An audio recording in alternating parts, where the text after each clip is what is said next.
আসসালামু আলাইকুম। কেমন আছো সবাই? আশা করি ভালো আছো।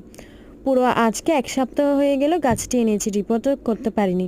এবার রিপোর্ট করব, টব পাচ্ছিলাম না, তাই জন্য রিপোর্ট করতে পারিনি। আর মাটিও কম ছিল, তো এখন মাটিও পেয়েছি, টবও পেয়েছি, তাই রিপোর্ট করে দেব। মাটি যেহেতু একটু কম বালি টাইপসের, তাই জন্য এগুলোর সাথে একটু গোবর সারও মিক্স করে নিচ্ছি, যাতে মাটিগুলো একটু উর্বর টাইপসের হয়, যাতে সারের মতো মিশে একটা ভালো মাটি মিক্সার হয়।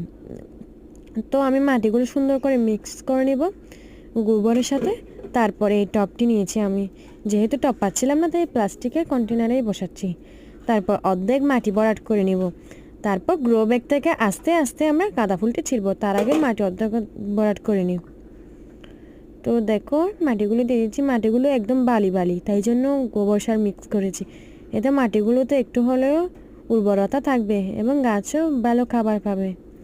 তো অর্ধেক পুরো ভরাট করে নেওয়া শেষে আমি গ্রো ব্যাগ থেকে গাছটি বের করে নেব সাবধানে, যেহেতু আমি একলা ভিডিও করছি তাই গ্রো ব্যাগ থেকে কীভাবে বের করেছি সেটা দেখাতে পারিনি। তো বেশ সুন্দর করে গ্রো ব্যাগের কিছু না করে আমি এটি কিন্তু বের করেছি। তারপর উপরে এটি বসিয়ে মাটির নিচের লেয়ারের উপরে বসিয়ে উপরে আবার মাটি ভরাট করে দেব। তো এভাবে আমি গাছটি রিপোর্ট করে ফেললাম। তারপর পানি দিয়ে দিব।